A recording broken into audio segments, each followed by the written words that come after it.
Now available in paperback and coming to Kindle Unlimited this Halloween. Spinsterella. Get your goth on with this dark and spooky romance from Sean James. Spinsterella. Now available in paperback and coming to Kindle this Halloween.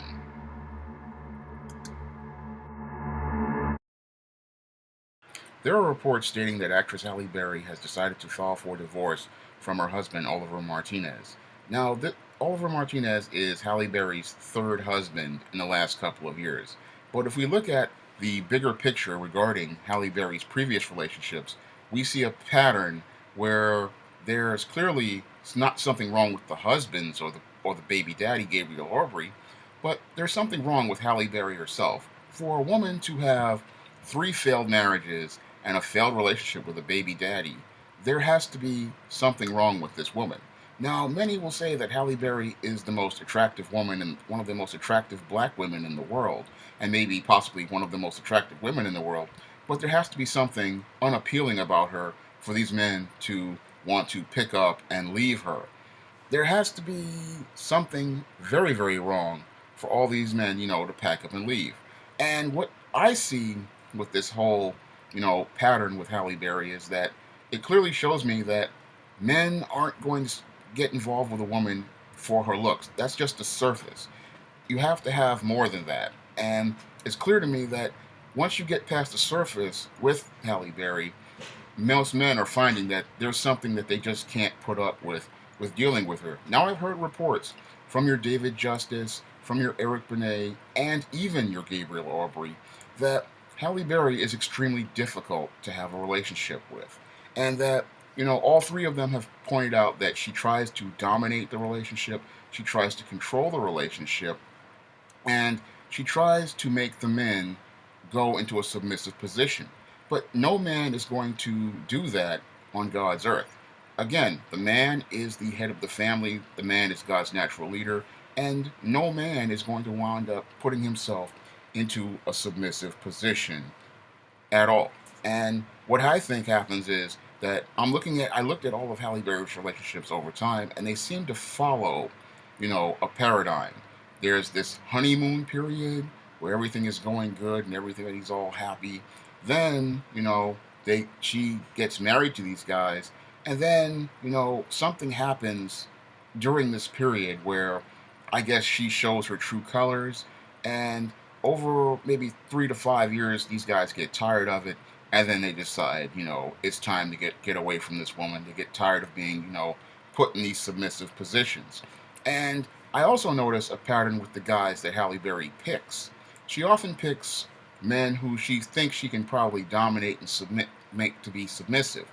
I noticed that after David Justice, a man who was her economic equal, her social equal, and just as popular as she was, she stopped choosing those type of guys and decided to start picking guys who were a lot lower than she was. Because if we look at Eric Benet, yes, he was a musician, but he wasn't a top 10 musician. He wasn't a guy on her level. I mean, a guy on her level would be somebody I think like Michael Jackson or somebody like that, or somebody on that level. But she does not pick guys who are equal. She always picks guys who are under her. And I noticed this pattern of power and control in these men that she picks, because after the David Justices and the Wesley Snipes, she decides, I'm going to go get these guys who I can probably make to submit to and do things on her terms. And that's what it looks like to me regarding many of her relationships, because after this she goes and gets Eric Benet, and then when she realizes she can't control this guy, she makes up things talking about this man's a sex addict, and there's something wrong with him. And when I read Eric Benet, it was a different story. He says it's something totally different, and that she basically lied on this guy, and he just decided, get out of here. But if we look at the pattern, of these type of guys that she's picking, she then goes from, you know, Eric Benet, who is, he's got a, following, but he's not as popular as she is, and she goes from that to the male model Gabriel Aubrey, and she thought, I guess she's thinking, the black men aren't working out, so now I'm going to swirl and go try to find a white guy who will submit and have a relationship on her terms. And she probably chose this Gabriel Aubrey thinking exactly that. I'm going to control this man. I'm going to make him submit. And you know, he goes along for a while. I guess he thought, she has the best intentions, and things are gonna work out. And she then says, "I want to have a baby." And the whole thing that really, made me really think about what she was doing was, when she decided to have her first child. She wanted now. Halle Berry has always wanted to have a child, and she wanted to get Michael Ealy into this, but Michael Ealy quickly, he got out of there because he said, "I don't want to, have no kids, outside of marriage." So he got away from her, and she wanted to have kids with him, but he was like, "No, I don't want to do that."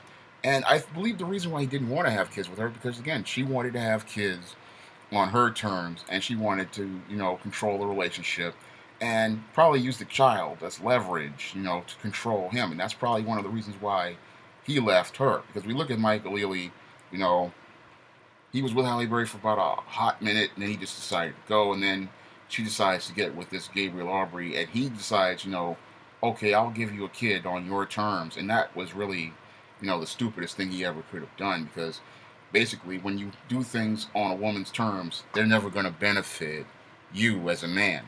And he goes and has the kid with Halle Berry, on her terms, and it was one of the probably the worst decisions he ever made. Yes, he has a daughter, but he's having a relationship with her on her terms, and the things quickly start to deteriorate between Gabriel Aubrey and Halle Berry after the child, has has been born, and he's like, she's trying to control this man, and have the relationship on her terms. She's trying to boss him around, and trying to control this dude, and things just blow up, and that's when we get the classic story, afterwards with where she talks about he called her the N word. He was no good, and there were other people in this case. This is where we saw the turning point with Halle Berry, regarding her, is that people started to look at Halle Berry very differently after the whole Gabriel Aubrey relationship, and they said, "Look, how can you say that this man, is doing you bad?" When most people who knew this guy said he's a pretty decent guy, he's a pretty nice guy, and we weren't, you didn't have any problems with him before, but now you're saying you're having problems with him. You're saying he's using the N word. He calls you all sorts of names, and you make all these accusations about this man. But a lot of the accusations, as many people have, because they knew the guy, said, they were unfounded, and that all the man wanted really was his parental rights as a father, and she tried to make every effort to sabotage him. This is where I saw a pattern between Halle Berry and many of these Afro-American Negro women out here, because this is what many of these Negro women, do to guys. They'll have a kid for the guy, and then they'll start trying to dictate and control the relationship and use the child, basically as a pawn to control the man and make him, submit to doing things his way. And one of the big events that showed, the turning point for Halle Berry was when she was dating Oliver Martinez, and it was a Thanksgiving day, and I wrote a whole blog about this baby mama drama between, Halle Berry and Gabriel Aubrey, on Thanksgiving. Gabriel Aubrey had gotten, visitation custody. He got in temp custody, to take the child to have Thanksgiving with his family, and he's bringing the child back, and then here comes Oliver Martinez to go and assault this man, just as he's bringing his daughter home. And I've seen that tactic, used here in the black community numerous times by baby mamas. What they would do is, while the man is having visitation with his child, the woman is sitting there, telling this simp all these stories about how he's no good, how he's abusing her, how he's saying all sorts of stuff to him. And the simp, he's all riled up, and he decides, I'm gonna put on this Ben Cooper cape, and I'm gonna play Captain Save him.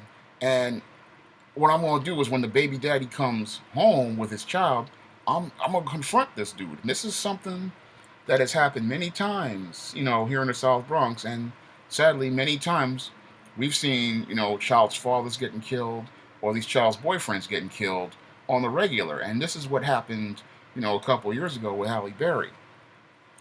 She this Oliver Martinez goes out talking about, the guy needs to move on.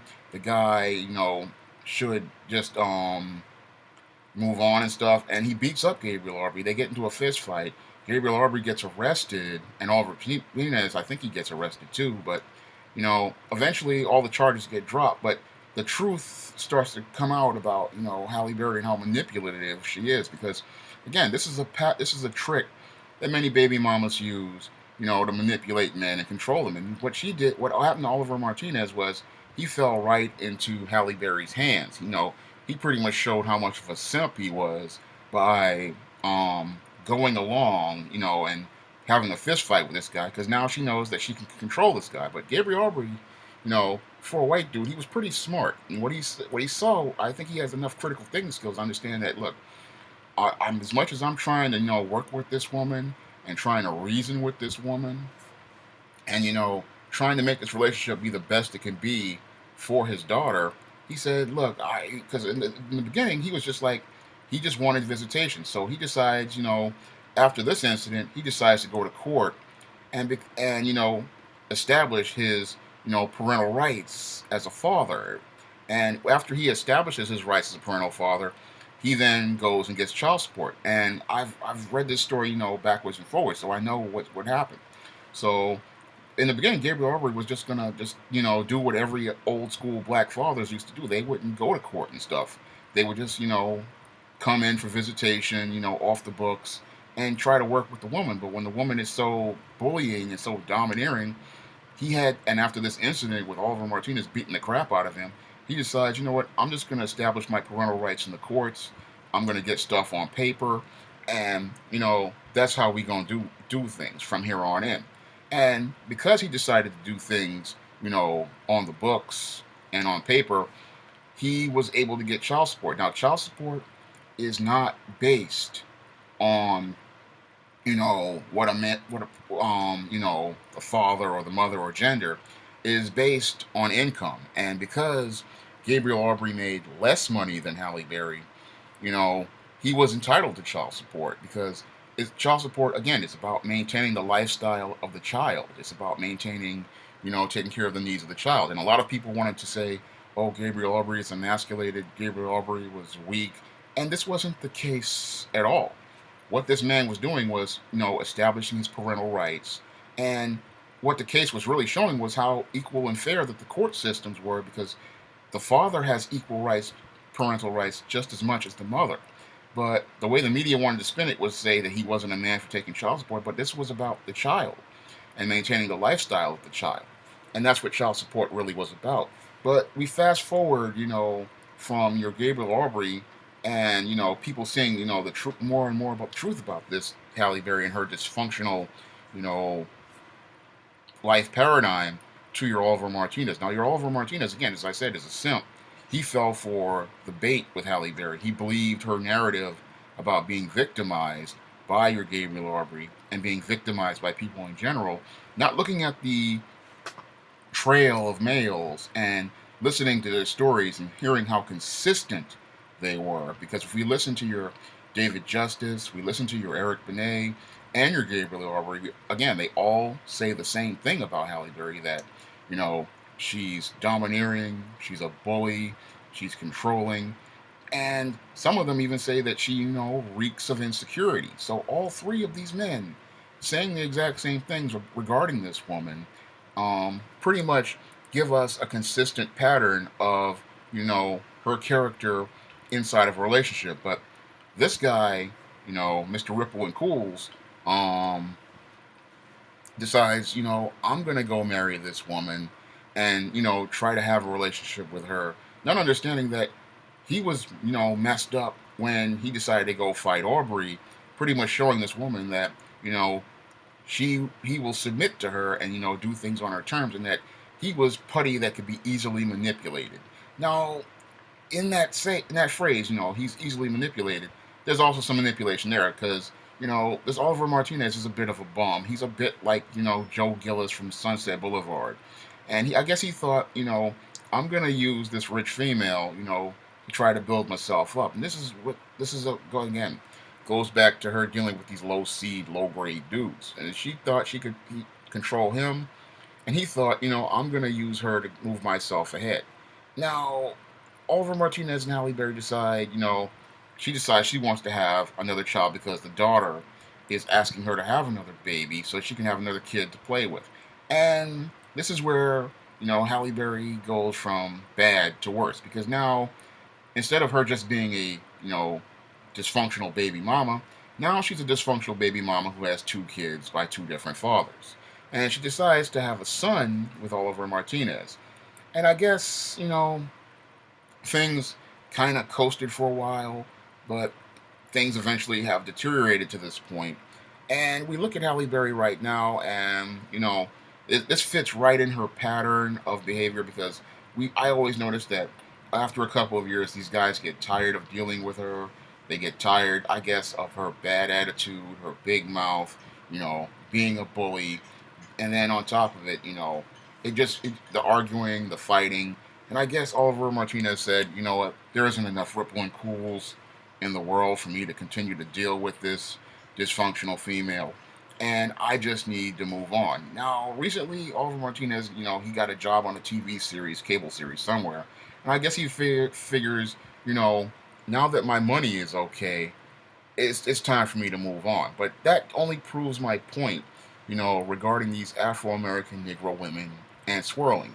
A lot of these females, are like Halle Berry. They think they can go out here and swirl, not knowing that, your white guys have they only use this Negro women as a place to get an economic advantage for themselves. Like Gabriel Arbery used her for an economic advantage, and once he got his child support, he moved on. Now he was going to move on anyway, but he had to establish his parental rights due to this dysfunctional woman and her, need to try to control the relationship and control the kid, his daughter. But he still got an economic advantage. And Oliver Martinez, I guess, again, he's gotten an economic advantage from Halle Berry, and now he's going to move on, and now he's going to get himself, a nice child support check. And because, again, he makes less money than Halle Berry, and he makes even less money than Gabriel Arbery, he's going to get a nice alimony check on top of that. And Halle Berry pretty much sums up, the dysfunctional life paradigm of many of these Afro-American Negro women. They think they can control the relationship. They think they're going to dominate the relationship. They think they're going to make the man submit to a relationship on their terms, not understanding that that's not part of God's natural order. That's not how God establishes relationships between men and women. And that's not the standard God has established for relationships. So most of these women think they're going to control this guy and, boss him around and, try to be in the driver's seat. And all I have to say to many of these black women out here is you need to look at Halle Berry. You need to look at all four of her relationships, major ones, and, really take a look at them and understand that the paradigm that Halle Berry followed has pretty much left her in one of the worst spots she could ever be in. Because right now, Halle Berry is a 50-year-old woman with two kids by two different fathers, and she is in a place where, she's pretty much done. She's damaged goods. No guy from here on in is going to deal with her outside of maybe Bobby Juice from here on in, because most guys, as they get older, they have more dating options. They have more marriage options, because what most older women like Halle Berry don't understand is that an older man can find a younger woman, but an older woman, all she's going to find herself is, getting played. Now, I look at Halle Berry's whole life paradigm, and it's clear to me that she's following a model that has not worked for her mother, and it's clearly not going to work for her. And sadly, she is teaching this same dysfunctional culture to her daughter Nala and to her son Maceo. And the sad part is of this whole Halle Berry baby mama drama situation is that these children are learning habits for relationships that are going to hurt them in the long run. The way I look at Halle Berry is that she clearly needs some sort of mental health counseling or psychotherapy, because when you go through 3 marriages, a baby daddy, and have 2 kids by 2 different fathers, there's clearly some sort of mental health issue going on. And it's clear to me, looking at her overall picture, there is some sort of mental illness here in some way, shape, or form, and there are some sort of psychological issues that need to be ironed out. And, I look at Halle Berry, and yes, she is one of the most attractive women in the world, and she is one of the most beautiful black women in the world. But it's clear to me that, there is something ugly, regarding this woman. Ugly on the inside, that contrasts her beauty on the outside. And it's that ugliness on the outside that's turning people away from her and alienating her and preventing her from having, a close, healthy relationship with anyone at all. I mean, I look at your Halle Berry, and that's clearly where the problem lies. And I look at her, and I see many of these Afro American Negro women, who are just like her and following the exact same pattern as her. And they also winding up alone in their old age, because that's sadly where Halle Berry is headed. She's headed towards becoming one of these old ladies who's pretty much going to be single for the rest of her life, because right now, here she is, a 50-year-old woman with two kids by two different fathers. Again, she's damaged goods considered by most men out here, outside of the simps like your Bobby Juice Johnson, or predators like your Gigolo men. And that's going to be the sad state of affairs regarding Halle Berry. The biggest problem with Halle Berry is that while everybody loves Halle Berry doesn't love Halle Berry. That's all I have to say for this video. You can comment, rate, and subscribe.